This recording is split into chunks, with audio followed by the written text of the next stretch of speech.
Counting down 5, 4, 3, 2, 1. All right, here we go. About to hit. What's that? Nothing. Ready. Okay, here we go.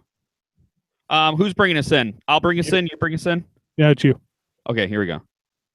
You're listening to The Weigh-In with Mike Parson. What are you cackling at, fatty? Too much pie, that's your problem. And Fred Slow. Anybody want a peanut? On demand 24/7 at weightinradio.com. Interior crocodile. Oh, boy. It has been a hell of a week, Fred. Tell me about it, Mike. Tell me all about it. Do I have a story for you? Hey, gather around the campfire all. Old man Parsons wants to share his wisdom. Now, I know we're on Periscope right now. What is that? Periscoping live at Too Heavy to Skydive. But, I mean, obviously, if you're listening to it now on 590, then we're not live. But follow me on at Too Heavy to Skydive. We're doing a thing. Oh, crap. Yeah, and you know what? If you want to watch the show Periscope live, follow Fred at Too Heavy to Skydive and wait in suspense for when we actually stream this live. I'm sorry, I guess I just blew our cover, but I think if you haven't figured it out by now, I think everyone's figured it out by now. It's safe to say that we're not live all the time, but we're live as we're doing it. Right. And Fred, can I make another shocking confession because it's germane to the story? Please do. I do not live in St. Louis. And I feel like I could say that because we have we also have some Detroit affiliates, which is where I'm from. Right. Which is where this story took place, Fred. Now, I don't know if in St. Louis there's a region of the city that was depressed and is coming back. And I don't like the word hipster, but it's very popular with young professionals, millennials. Everything looks rusted and poor, even though it costs double where it would cost out in the suburbs. I don't know if you have... we have that. It's called Washington Avenue. We have that. Okay. Well, there's a few places here in Detroit. There's Midtown. But I was in Corktown, okay? And I was on my way to record another one of my podcasts when my car starts sputtering. And I said, oh, crap, I'm out of gas. So I coast into a gas station, and I fill up with gas. How old are you that you're out of gas? I wasn't out of gas this time. Oh, okay. But it was symptomatic as if I were out of gas. So I said, okay, well, hopefully this will be a $20 problem, and after I put $20 in my tank, everything will be good. Well, Fred, I go to fire the thing up, and the darn thing doesn't fire. Oh no! So across the street is a big box auto mechanic store, auto shop plate. It's a corporate mechanic. And I go across the street and say, hey, is there anyone here who could give me a jump? And they said, no, we can't leave the premises. Well, I laughed in your face, really. Yeah. Well, I look to the right, Fred, and outside the window, I'm looking right at my van. And I'm like, it's there. And they said, we can't leave the premises. So I said, okay, if I can push this thing over, will you give it a jump? And they said, yeah, go ahead. So I'm sitting there trying to push my van by myself when being laughed at. Yeah, probably by everyone in. Well, no, they're too busy ignoring their customers to pay attention to me. But a nice homeless man came up to me and asked if I wanted to push. Oh, good dude. Okay. Yeah. Well, he didn't seem threatening. He was more of a happy homeless guy, right? Yeah.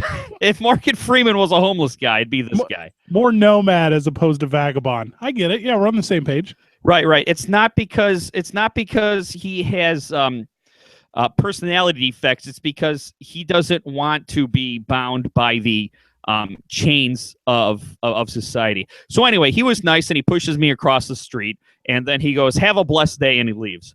Long story short, Fred, I can't get the car jumped, so I call the tow truck. I go back across the street and I go up to the homeless guy and said, "Hey, thanks. That was really nice of you. You want me to buy you something to eat?" So it's like he was waiting. He goes, "Yeah, inside there's a Subway. I'll get the 12-inch chicken sandwich and a root beer." Deal. So I said, "Okay, that's fine." So Fred, I buy the foot long. I don't buy the 6-inch. Okay, if I'm paying it forward or paying it back in this case, I'm going to get you the full foot long. Right. So I go outside, and as I'm handing this homeless guy his food, I come to a terrible realization. I have the wrong homeless guy. Oh, no. and I feel so bad because I'm like, oh my God. typical suburbs. All the homeless guys look the same. Oh, don't let your entitlement run through, Mike. So, Fred, I get the hell out of there because I don't want to run into the actual homeless guy because then I'd have to buy him a sandwich. No, oh my gosh, you're breaking a lot. There's a lot of jokes here. The first one is you're so first of all, you drive a minivan. So let's not look past that joke. That you mean I'm advanced? I'm advanced. I'm evolved to the point where I can appreciate a minivan. When you wake up in the morning and you go to the mirror and you see yourself and you see the man you become, is it more shame or is it more? If you were to go to 20-year-old old man Parsons and say, "Hey, 20-year-old Mike, this is what you're going to be," what would his reaction be? He would probably ask how many miles to the gallon.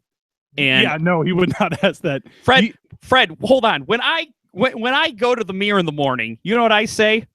I look down and said, you know what? I think it's gotten bigger since I've got the minivan. That's what I say.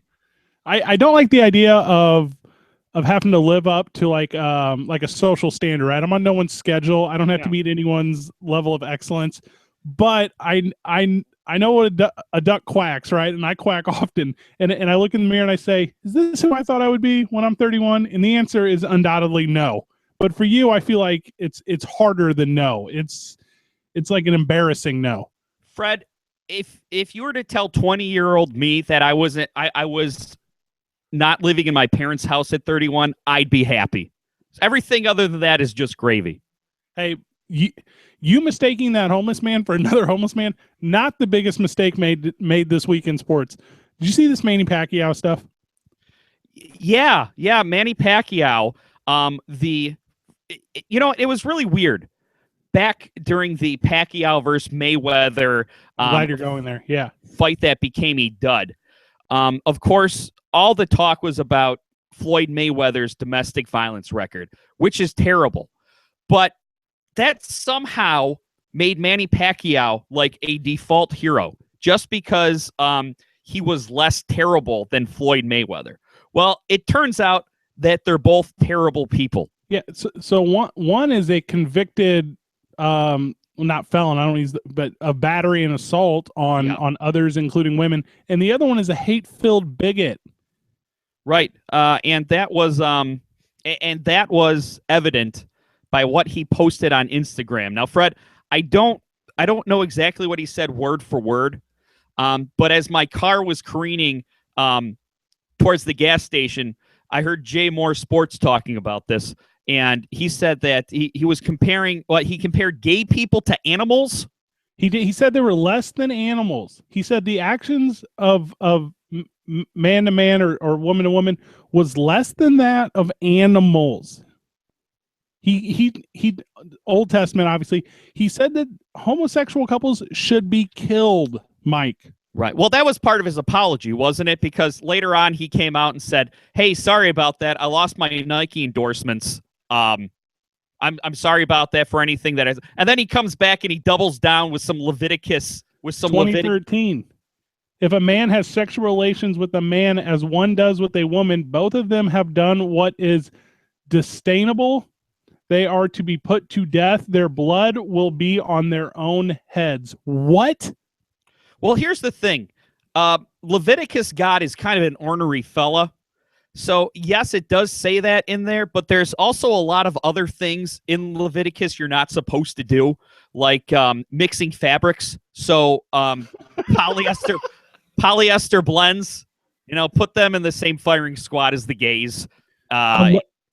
Well, did you see like the idea behind it? Allegedly, he's some sort of senator in the Philippines, right? He's running for a Senate seat. He might not be a senator yet, but he's the burn of the Philippines. So his plan is, because I guess in the Philippines it's not cool to be gay, which, by the way, from like the way I kind of understand that part of the world, I feel like those dudes do weird stuff over there, but maybe I don't know that. And by weird, I mean it's okay to be gay. I'm not trying to say anything about that, but he's going to he doubled down on it. He's going to ride this to his presidency. That's an absurd thought to me. Well, I believe he was a, I don't know what they call their congressional representatives over there in the Philippines, but that's what he was. Right. And from what I understand, he was mostly absent except for one vote where he voted for an anti-gay law. That was like the only time he showed up, because the rest of the time he's like, I'm a famous boxer. I'm collecting a congressional paycheck. I gotta go train for Pacquiao Mayweather whenever the hell that's going to happen.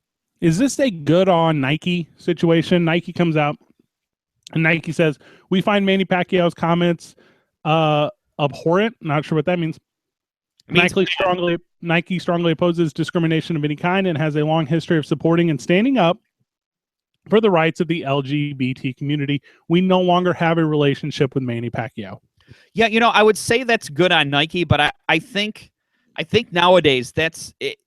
It's almost requisite when it comes to being a corporation, because although there's certain people out there who build brands saying controversial things, if you're Nike and you're trying to appeal to as many people as possible, on top of that, there's been a big shift towards acceptance, not of homosexuality, not only in culture overall, but in sports. I think that it's a no-brainer for them. Now, that's not to take away from what they did. Obviously, they did and they said the right thing. But I mean, to me, it's a good on Nike, but it's also what else? What other option did they have?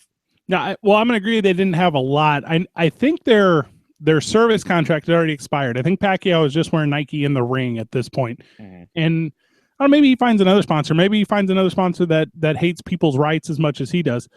But for Nike to get away from him, I think is perfect. I know Nike also separated from Tiger Woods briefly during Tiger Woods' incident. They did not separate from Kobe Bryant during Kobe Bryant's alleged affairs. Mm-hmm. So to me, it's a little wishy-washy to pick and choose your battles, Nike. I think if you're going to try to take the moral high ground on all, you need to take the moral high ground on all. You can't choose. Right. But I think it's best that they separate themselves from that.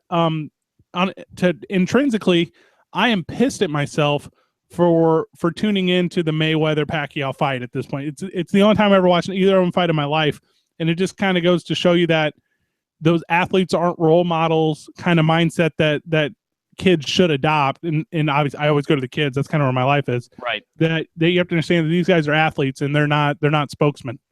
The words of the soothsayer Charles Barkley ring true. And I think you're right, Fred. As I get older, I start to realize that the bigger fan I am of somebody, the less I want to know about them personally. We're seeing that right now with Peyton Manning, which we'll touch on later on. You can admire these people for what they do, but especially in the case of Manny Pacquiao, when he was the lesser of two evils against Floyd Mayweather, don't try to build them up to be anything other than what they are. Really good athletes and flawed human beings. I mean, Manny Pacquiao killed somebody in the ring. Now, he didn't do it on purpose, but he also killed somebody in the ring, and then he went on to fight in the tournament he was on. So that's got to show you that his screw's a little bit loose, because, Fred, I'm sure if you and I were playing pickup basketball and we accidentally murdered somebody in the heat of competition, we would take the next game off. Yeah, I agree completely. Yeah, I would at least, I don't know, send a condolence card to the family or whatever. You're not going to go back out, compartmentalize it, and go play. I mean, that's a sociopathic type focus that should concern anyone within punching distance of that guy. We talk about it kind of more often than I thought we would when we started the weigh-in 25 episodes ago. Accidental deaths have occurred in a lot of sports. One that occurs in a lot is pro wrestling. Those guys are often severely phased, and they have to take a time to themselves to recuperate, to regroup, to reorganize. Death is a serious one. I've never been a big fan of public hatred. Hate speech is just, it's not in my vernacular. I don't use it. I do not hate anyone, which is maybe weird coming from the Midwest. But if you are an individual, which if you're an individual who is comfortable enough in your surroundings to publicly state that you hate X group for Y reason, then more than likely you're just not a person I want to be a fan of, and definitely not a person I want to associate with. Right. I mean, it's not like you have to go on a public crusade against everyone who says something reprehensible. I mean, I think the appropriate reaction is, Manny Pacquiao's a jerk. I know he's a jerk. I'll file that away if his name ever comes up, and then don't think about him again until he pops up in the news being assassinated by the Philippines drug cartel when he becomes president or whatever. Oh, that said, he's dead, but he's a jerk. Manny Pacquiao is a jerk. You listen to The Weigh-In on 590 The Fan, 590thefan.com, Periscope, excuse me, live on Periscope, Pendulum Podcast, and CaveRadioSports.com. He sucks, man. Manny Pacquiao sucks. I know. Yeah, I know. It's funny, too, because, like I said, it's like everyone's like, oh, well, he's heroic just because he didn't beat his wife. Periscope is hopping. I'm going to use my other phone next time. This iPhone 5 is too small. Yeah.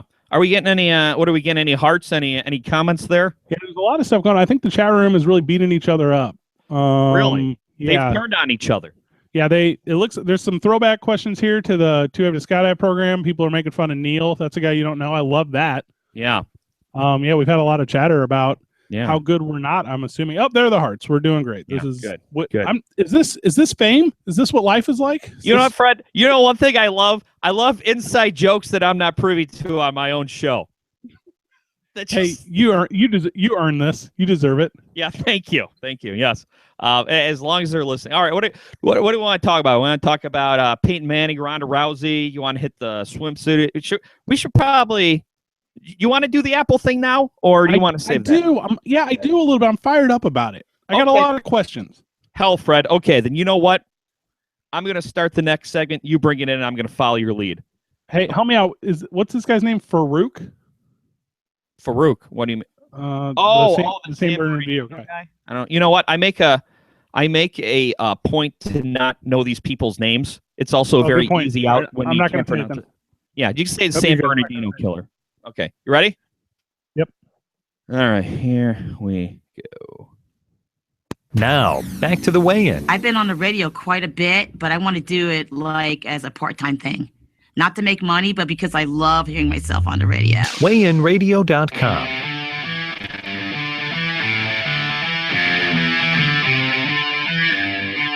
Welcome back to the Weigh-In. I, of course, am Fred Slow. Alongside me, my partner in crime, Mike Parsons.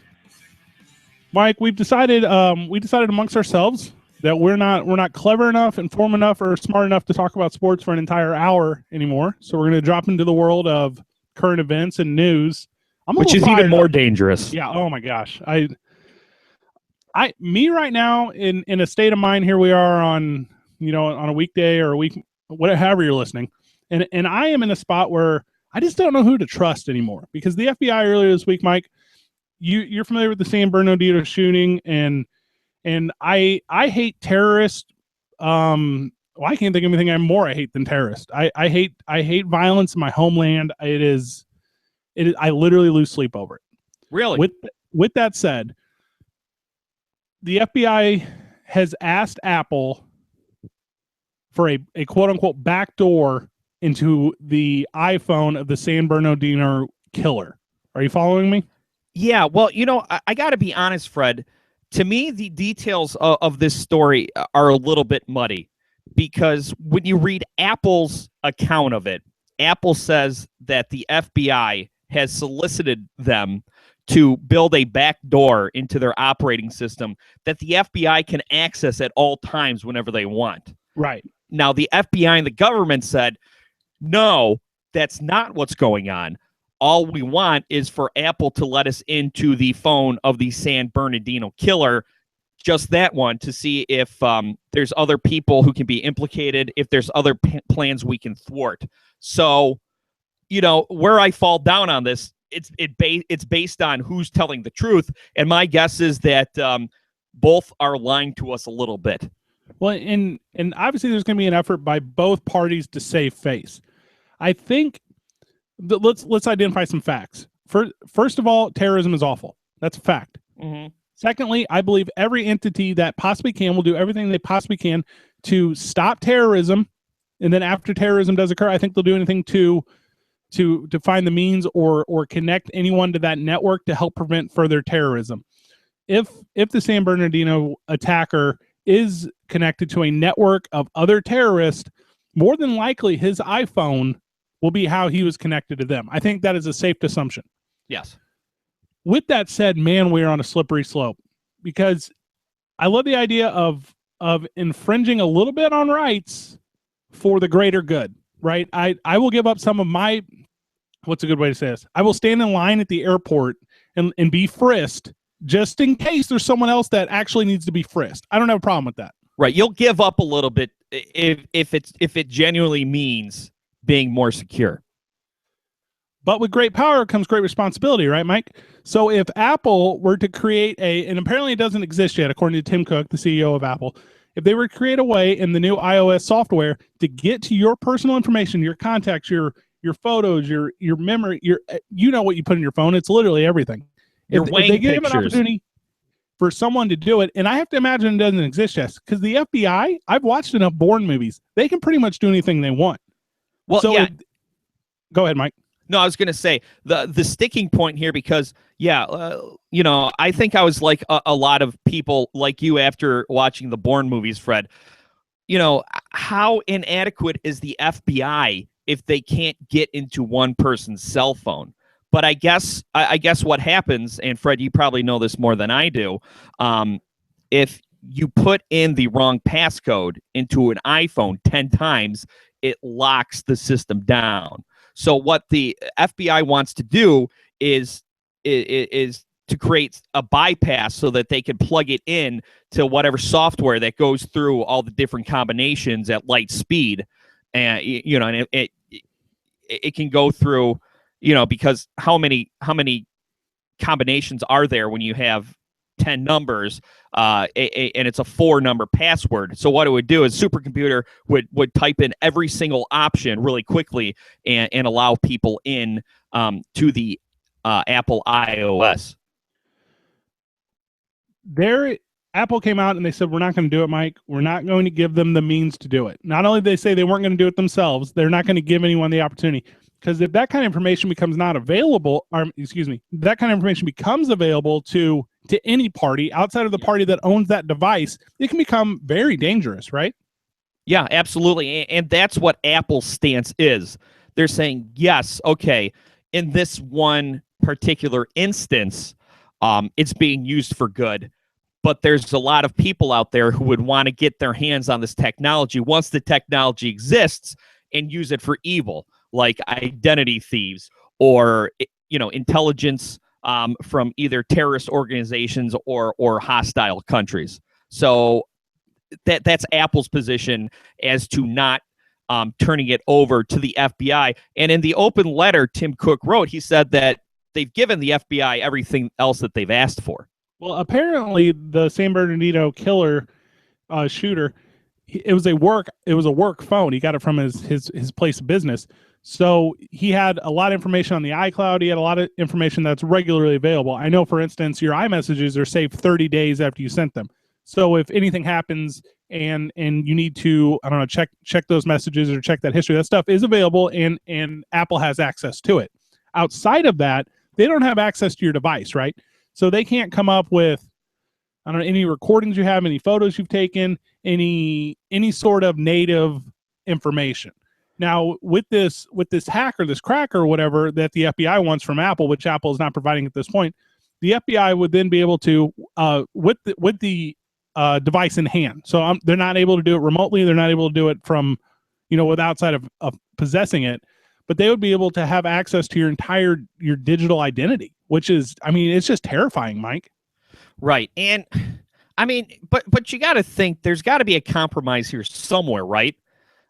Don't you think that there could be a way where maybe Apple might be able to have the technology, in a super secret lab at Apple headquarters, and they be able to do it, and then they would, let the FBI know what on like a case by case basis. I don't know. I don't feel like this is an all or nothing thing, but I think, I think Apple, I don't know if Apple is posturing because ever since the whole NSA thing, privacy has been a very big sticking point and a very big concern. But I definitely think that Tim Cook and Apple are being savvy in this because, let's be honest, this is also a lot of great publicity for Apple. For some people's bad publicity, but at least, people in our age group, the target market for these devices, they're looking at this as a heroic act in the name of personal privacy by Apple. And I just got to think that there's somewhere where these two can meet in the middle, where the FBI gets the info that they want and Apple gets to maintain the privacy for their customers. I'll tell you what's a little difficult for me. It's the day and age we're in. It's 2016, right? Let's go back in time let's go to 2001. Let's go back in time 15 years. The pulse of the nation on this topic is completely different 15 years ago, right? So 15 years ago, if you wanted to hack anyone for any reason to prevent terrorism or to find any sort of information, Apple would be getting the pitchforks right now for not helping. Apple would be getting run out of town. Digitally run out of town, because in an effort to not prevent terrorism. And it's just so crazy to me how the pendulum has swung from one direction to the other in the name of privacy over safety, when within our lifetime, within our generation, it wasn't that long ago that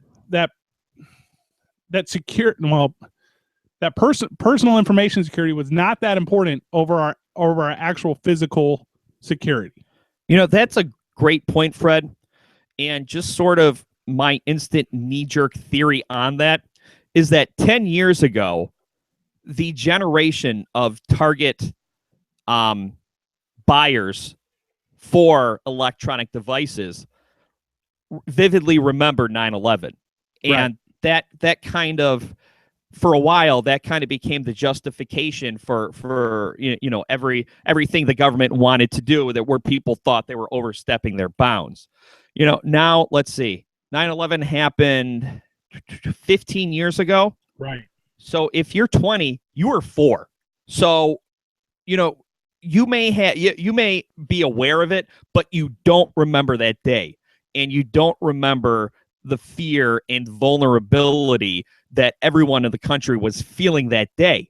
On top of that, what is fresh in their mind is Edward Snowden and these NSA leaks and everything. And you're more afraid of that. You see that more as an imminent threat than terrorism. It's a crazy concept to me to think that the pulse of the nation has switched from fear of outside attack and fear of outside organizations to homeland fear of our governing body. That's kind of a terrifying thought to me, because the attack in San Bernardino is a prime example. It has been linked to terrorism. So there is an actual example of when X amount of people, I think it was 22, when 22 people were killed by a terrorist, but we have greater concern that the FBI could have the password to my Twitter.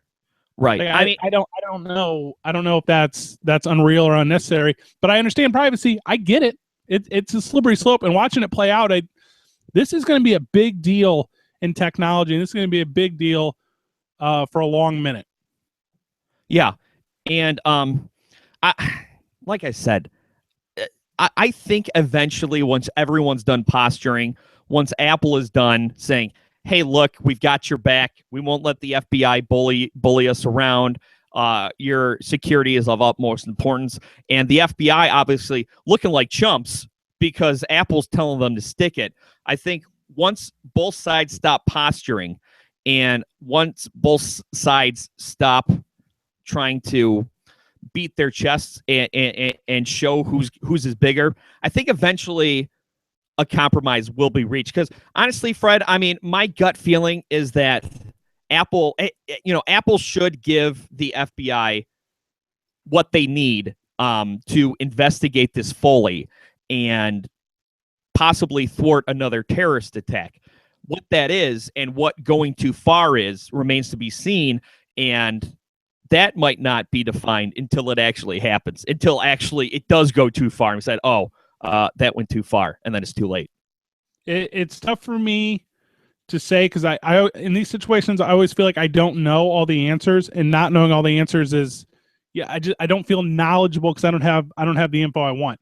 With that said, I like that Apple is going to stand by their guns here because that's what you'd want a corporation to do.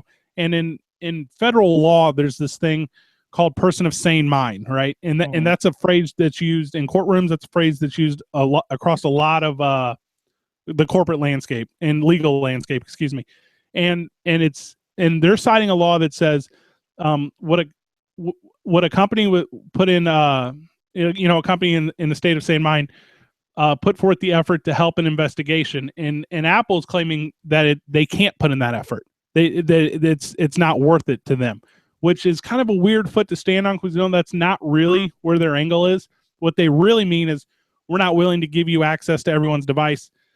I'm going to keep my eyes on this one. This is one that's going to be one that people are going to cite for a long time. And we were talking about the Denver defense last week at the Super Bowl or whatever. You don't necessarily recognize huge events when they're happening, but this for sure is one. Yeah, and whatever the outcome is, I don't think it's going to be as catastrophic as people think. If Apple caves, I mean, look, the way I see it, number one, I like I said, I'm shocked with, remember that big iCloud hack where everyone's nude pictures were all over the place? Yeah, loved it. I mean, what? And you're thinking to yourself, oh my God, nothing's safe. And now you're like, wow, the FBI has to beg Apple for a password. It's just, I don't know. Like you going back to you saying you don't feel like you know enough.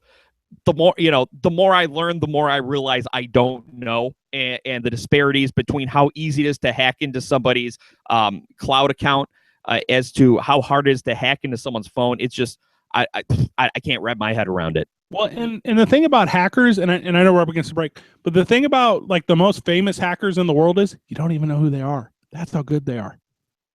Yeah, and if you know who they are, they're not very good at hacking. It's the weigh-in, weighинradio.com.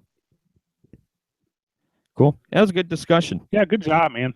Yeah. The people on Periscope just love seeing us pat ourselves on the back after a segment. I'm not checking any of the chat because I'm doing the show, but it's nonstop, and I'm gonna assume that these people hate each other. I don't know that for certain, but people are coming in and out. I think they're coming in, they're saying F you to each other, and then they're leaving. Yeah. Well, if there's one thing I want to do on the show, it's to divide people and turn them against each other. So mission accomplished. Hey, with an election coming up, it's my job to be polarizing. Well, and with that election coming up, it's really easy to do that too. We might need to figure out, because I hate to just fully incorporate Periscope into the show because that's terrible for the AM fan. Yeah, that's terrible for. But I love what's going on here. Like I said, there's been a grip of people in and out of here. So Periscope, thank you for showing up, guys. We kind of like what you got going on. We'll figure it out. Much like everything, we're just tinkering and feeling our way through it. And I think if I put my iPhone 6 Plus up there, it'll be way easier to read because this iPhone 5 is bogus. Yeah, I know. I like to see you squint as we go. Sorry. As I'm talking, I see you squinting. All right. You know what? I've got a clip of Lil Wayne talking about Cam Newton, and then we can roll into Kanye wants money. I was going to say the Peyton Manning thing. Okay, yeah, I'm good with that too. And then these will be shorter segments because we went 15 and 15, so these will be 11 and 11. And then the last segment we'll talk the swimsuit issue. Are you talking about the Title IX lawsuit, or are you talking about the what was her name? Both, okay. Because I think a lot of people don't understand why this is coming back up, and angle, yeah, So. Anyway, this will be a shorter segment. I'm ready. I can do it. Okay, here we go.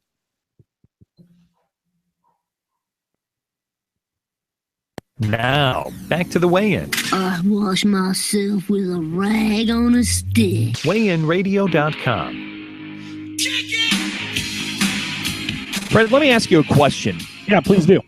How often do you still watch SportsCenter? Never. I've noticed that. That's a trend. A lot of people have gone away from SportsCenter. And that's, talk about things 10, 15 years ago, that would have been mind-blowing.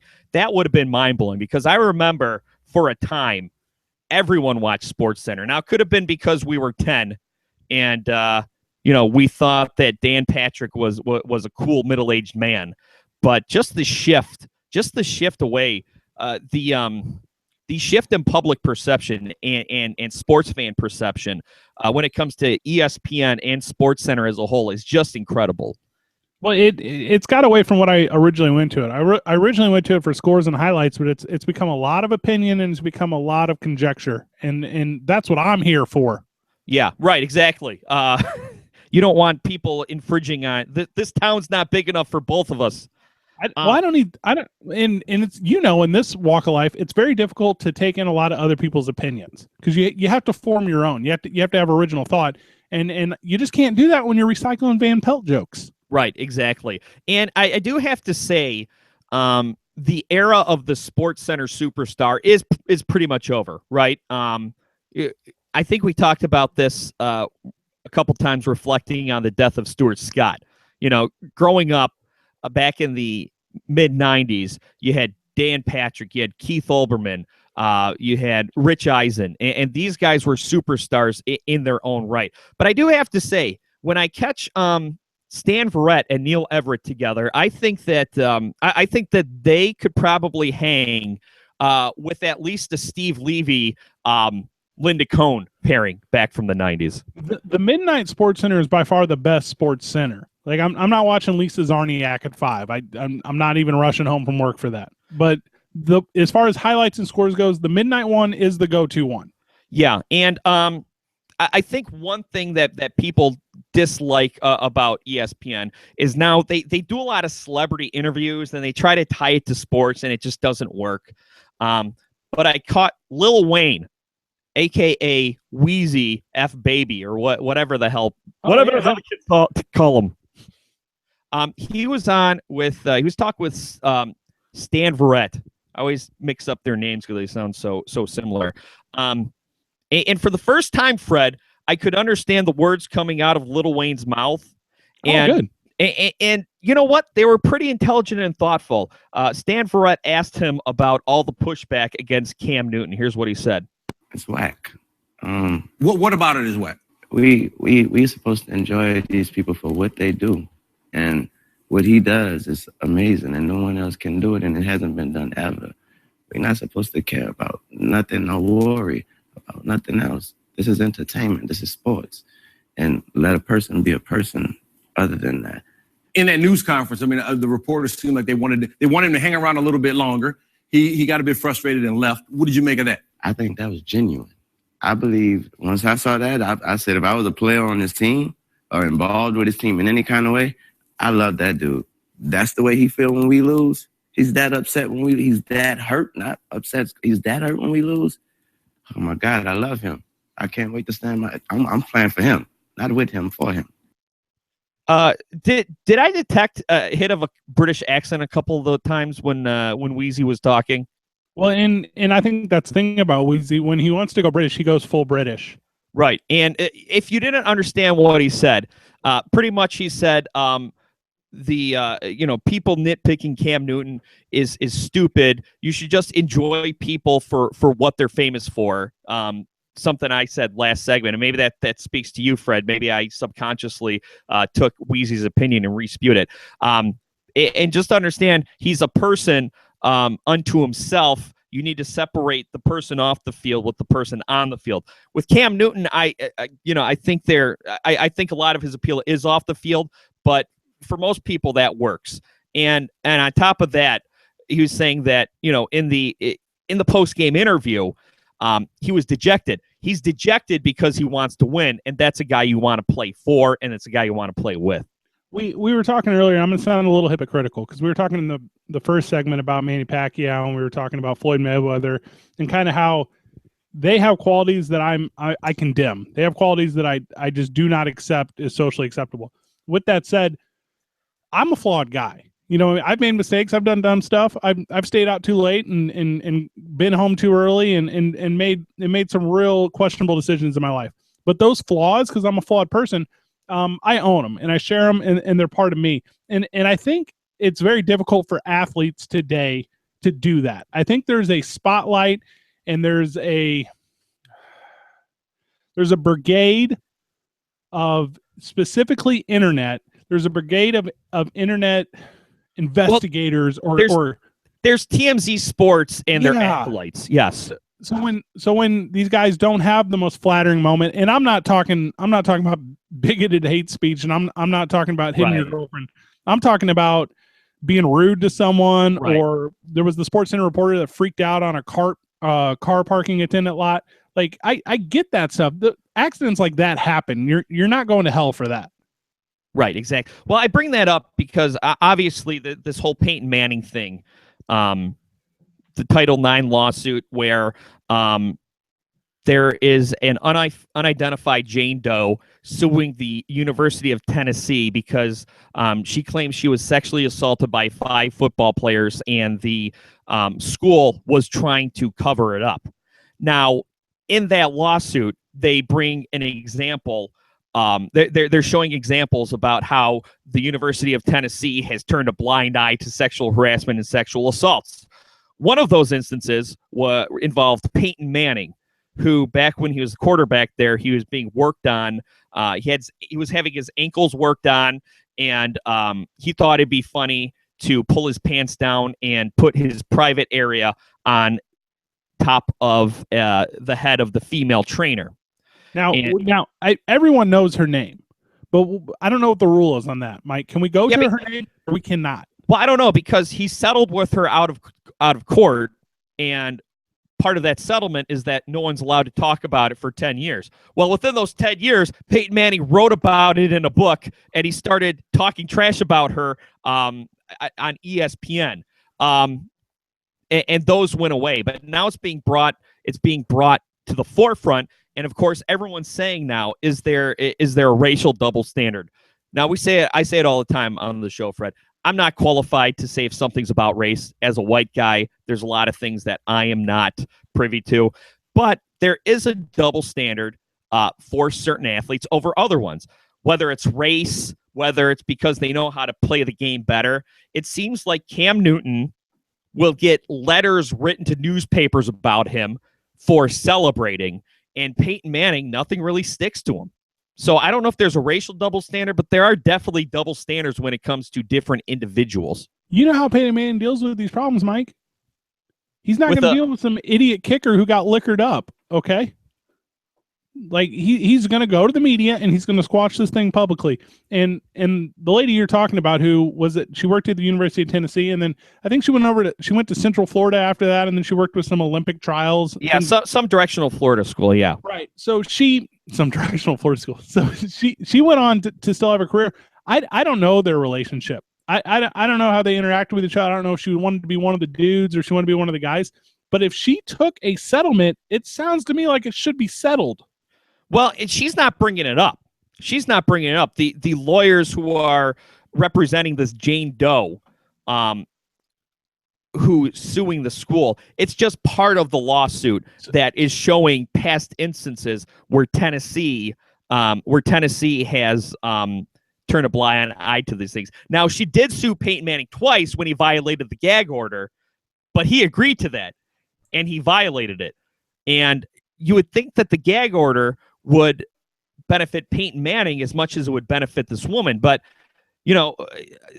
also another reason victims don't come forward is because once their name is out there, they're put on trial. So Peyton Manning's out there putting her name out there again, and she's like, look, I'm trying to put this behind me and build a career. Yes, I was in the legal right, but people still may be hesitant to hire me because they saw that I sued a former employer. Stop saying my name. If you say my name, you're gonna owe me a lot of money. And like I said, so it's not like she's bringing this back up. It's just being brought up as part of a lawsuit as evidence against Tennessee. So you're telling me that the case with the former trainer, that's just a backdrop. That's there in this lawsuit. For example. It's a for example. Got it. So this is their character witness to Peyton Manning. That when he was 19 years old, he made a questionable decision, and because of that, let's sue him 20 years later on other stuff. Well, no. She's not suing him right now. This is just coming. Yeah. So this other lawsuit is citing this. Yes, to sue the school. Peyton Manning's not in any legal trouble right now, but obviously, his fortune is built on, number one, his football playing ability, and two, his public image. So, I that's sort of the repercussion. That's sort of the double jeopardy he's facing here. But he's not in any legal trouble. The thing is, they're just bringing this up as a for instance, so they can sue the school for violations of Title IX. I get it. I'm real apprehensive when it comes to allegations because I specifically with Duke lacrosse. That's what got me going years ago. False allegations, sadly, are far more common than you're comfortable with, right? When somebody reaches a certain level of fame or somebody reaches a certain level of notoriety, I automatically red flag when they're cited for any sort of reason.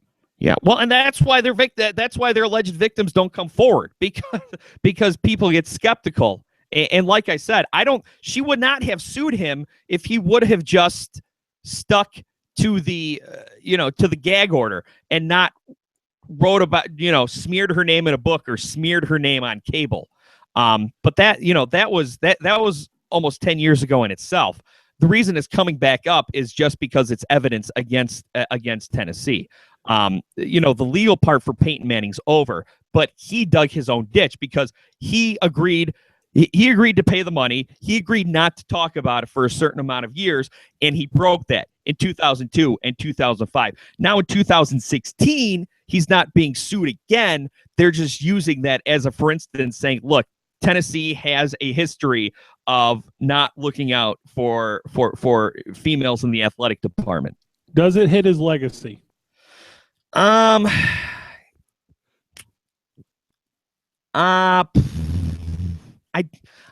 don't think so, because I don't think we talked about the Kobe Bryant sexual assault allegations earlier, and I think that hasn't really affected his legacy. I think that it's going to be a hot story here. Now, unless this turns into a Cosby situation where a bunch of other women come forward and say he did certain things with me, maybe. But if it's just this story, I think he looks like a pig now, but I don't think it affects his legacy. I don't trust one-offs. I don't trust instances. I absolutely trust trends. If it trends, if it happens, then I think my mindset changes a little bit. Specifically to Peyton Manning, University of Tennessee, I don't necessarily know about. I'm not Southern enough for that university. Maybe they got a problem with women. Maybe they got a problem with minorities. Maybe they got a problem with fairness, and I don't know that. But I would doubt at that level a university would. We got to take a quick break. It's Dwayne, WayneRio.com. Sorry, I got a call from someone at work. I got to take this real quick. Oh my God, sounds serious. So I'll entertain the Periscopers. Hello guys, what's up? See what else we got going on here. Well, we dipped because we had a bunch, and now we're down to just hello guys. What's up, dude? See, probably tuning in for the first time. Just any shout outs? The only person in here. We kept a lot of people for like 45 minutes. That's a good radio program. Catch it live. I mean, recorded later. I can't read that. Why is this thing so far away? Traveling around the world. Okay, yeah, tell me a little more. Where are you going? What's up?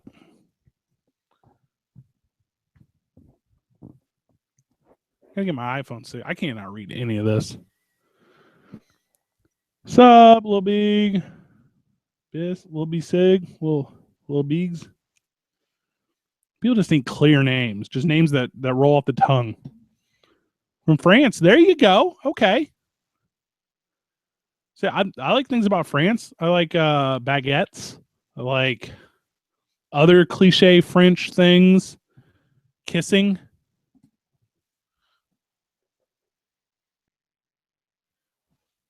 I have no idea what Perry is. Perry could be anything. Is it like a drink? What's up, little country dude? 007.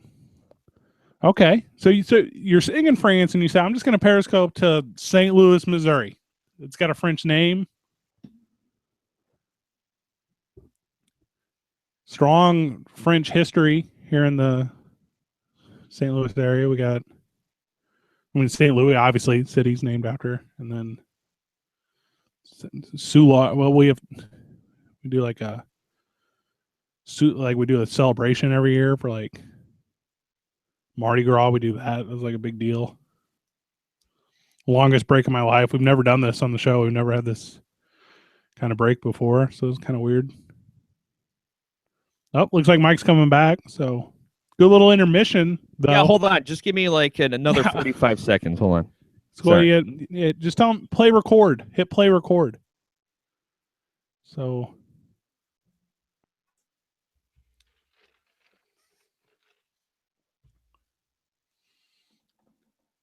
Periscope's really. I feel bad now because we were rolling earlier. Did we lose everyone? Yeah. Everyone's basically dropped out. Okay. Hey, We had a bunch of people who are down to just one guy. I think he's from France. So, yeah. Oh, and he's gone. That's it. We're down to 0.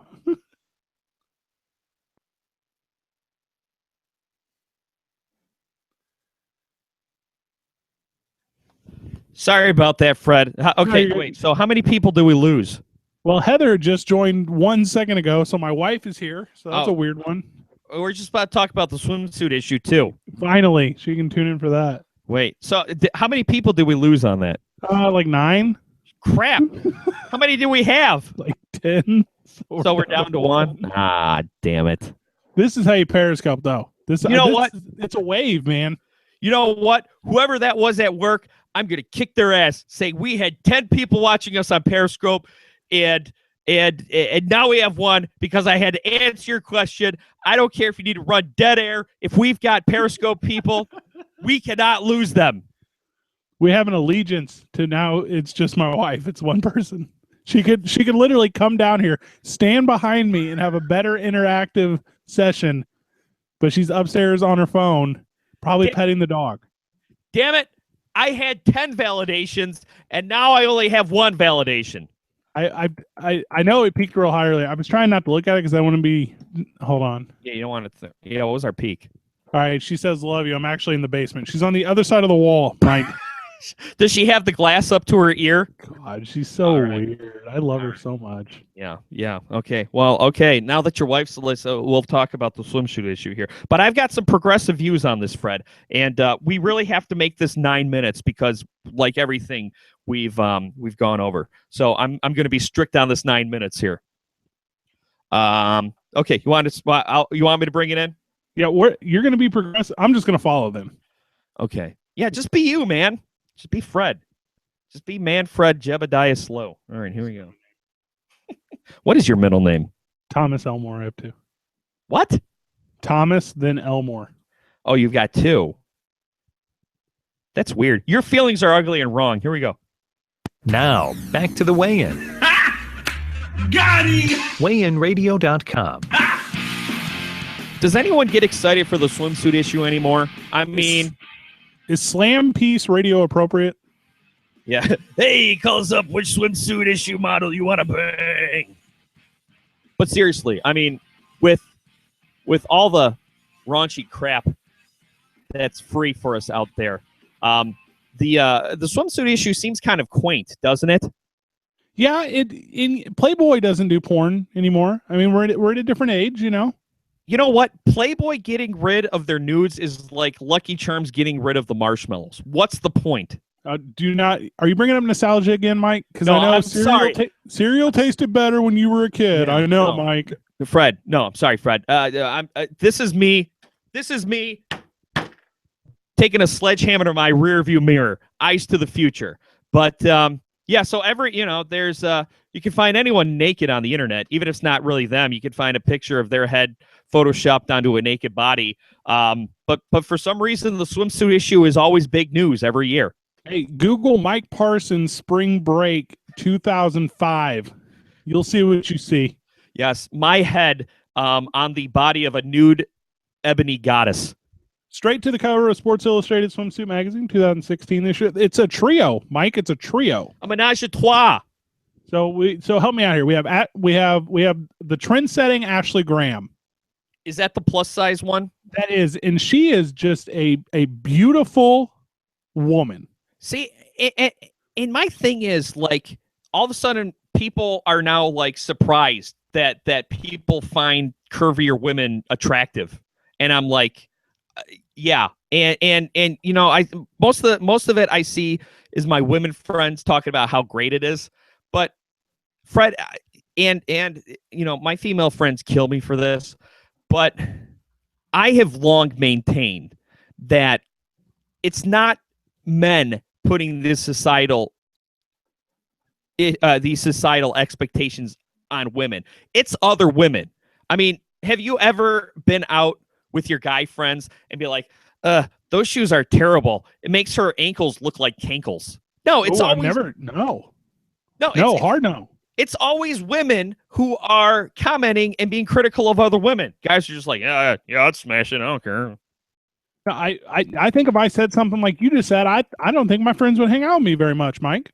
They'd be like, what the hell's a cankle, Fred? They know what it is because it was mentioned in one Saturday Night Live sketch. They have an idea of what it is. Other than that, they'd be completely lost. So we have I want to make sure we got this straight for the listener. We have the trio. So we have Ashley Graham who's catching all the press because she's more than a size 0. Cool. Ronda Rousey, who probably signed her swimsuit cover deal before the Holly Holm fight. And before breaking down on Ellen. Oh my gosh. That got dark, didn't it? Yeah, it did. And if the listener's not familiar, she said immediately after Holly Holm fight, she considered suicide as an option. That's crazy. Right, which I don't want to judge somebody who is that deep down in depression, because I know that we can build people up and tear them down, and we built Ronda Rousey up very tall, very fast. But it's like, I don't know. It's like, you know, athletes win, athletes lose. It's like if people kill themselves after the first time they lost, the gene pool would die out. Well, it's like gambling, right? If you're not comfortable losing it, then don't risk it. Now, I understand that she had extraordinary circumstances because, you know, she had that meteoric rise and it's everything that she wanted. But, you know, with that, you have to know that with winning, eventually will come losing. Third swimsuit, Haley Clausen. Are you familiar with? She's not getting any press, but she is just a beautiful young woman. Did you see this third one? Well, and she's probably not getting a whole lot of press because, well, she's the standard Sports Illustrated swimsuit edition cover model. I mean, she might as well be Brooklyn Decker or Christy Brinkley from the 80s. Hey, there are worse jobs out there. That's true. But yeah, the body paint. Ronda Rousey's in the body paint, right? That seems to sort of be the trend. Ronda Rousey's in the body paint. Lindsey Vonn is in the body paint, and it's kind of like you're seeing them naked, but they're fully clothed at the same time. Well, in Ronda Rousey Smoke Show, by the way, looks great. Yeah, good looking girl. Yeah, good. Should be proud of her body and what she's done. I think the swimsuit edition is good. Obviously, it's primarily chicks, and that's cool. The ESPN The Body issue, which comes out and shows athletes, both male and female, and they're like, well, I mean, bare bones. They're naked. Yeah. That to me, that's the exhilarating one. That's the one that shows you what it takes to be an athlete to perform at that level. So if I'm going to grab apples, I'm going to grab oranges, and I'm going to start comparing them. I'm going to say that the ESPN The Body is a better, and I'm not saying I read them. I don't read anything. I just look at the pictures. But the body issue is far better to me than the Sports Illustrated swimsuit option. Well, yeah, and sort of the way that they're angled are different, right? The swimsuit issue, it's a celebration of like beauty and fantasy, exotic locations. And ESPN The Body, it's sort of like the body as a machine or a work of art. They both celebrate the beauty of the body, but ESPN is more sort of like functional, I guess. It's like, this is a highly trained athlete. This is what different athletes look like. They're different muscle groups look like depending on what sports they play. And to me, ESPN The body issue, it's more like a science book than a Playboy. You know what I'm saying? Yeah, I would agree. It's sculpture. It's very Renaissance. It has that look to it. But not in that which is in the Sports Illustrated 2016 swimsuit edition, is my wife's girl crush, Chrissy Teigen. And I'm looking at these photos, and I agree, Heather. Yes, that is a crush worth having. I don't watch that lip syncing show, but I'll read this magazine. Yeah, well, and it is funny. I do have to say that that we do judge famous people a little bit more harshly, right? Even though it is mostly women talking about Chrissy Teigen's 5-head. But it's like, okay, well, if you knew her in person, you wouldn't even notice her 5-head because you'd be blinded by the rest of her natural beauty. If I'm eating lunch with Chrissy Teigen at the local sports bar, every dude in the sports bar thinks I'm the man. Right. They're not like, oh, look at Fred's date. She's got beautiful hair and a beautiful body, but look at that 5-head. Would not bang. Can you believe her cankles? Yeah. Now, but you know what? No. See, women are more critical of women in person, but men are more critical of women like on the internet. If you ever go to like the Am I Sexy subreddit, they just love tearing down conventionally attractive women. And well, I'm a big fan of anyone who, this is going to sound so cliche, confidence, but I mean, that's kind of the thing I'm about, right? I love my wife. It started out as a lust. It turned into an affection, and now I just adore her. Aww. She's just the most important thing in my whole world. Yeah. With that said, she's still watching on Periscope, isn't she?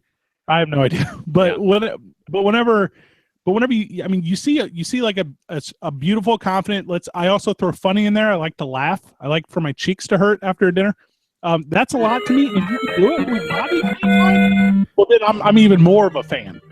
Well, hey, the person who's most attractive is the person who becomes more attractive the more you know them, right? Oh my, the book of Parsons. Yeah, I love that. That's right. The only smart thing I've ever said in my whole life, and of course it happens at the end of the show where no one's watching on Periscope anymore. It only took 25 and 99 hundredths of an episode. Good job, Mike. Thank you. Tune in again in episode 52 where I say something intelligent again.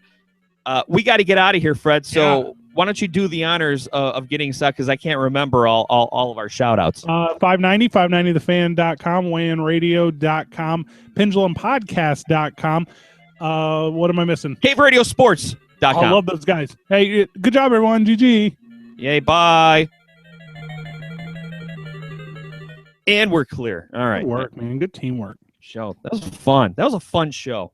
I love sports, man. We're better with we're good with the sport. We're better with the sports topics when we sprinkle in non-sports topics. Yeah, I agree 100%. And I only have a week to prepare, so you think I could do a better 1 hour. Fuck me. Yeah. Well, yeah. Well, actually, but though, the only time slots that are open are the 1 hour time slots. So well, and for real, if we tried to do a 2 hour show, man, I would hate it. I wouldn't even look forward to it. I love what we do. I have a blast, but yeah. GD. Well, and we've talked about this. I'd rather broadcast a game than tell my opinion. Go ahead. Oh, you said you'd rather broadcast the game than tell your opinion? Duh. I mean, I was talking to, I got a bunch of feedback this week from people on the program. They were saying some cool things, man. Like, people don't hate you as much as you think they do. That's good.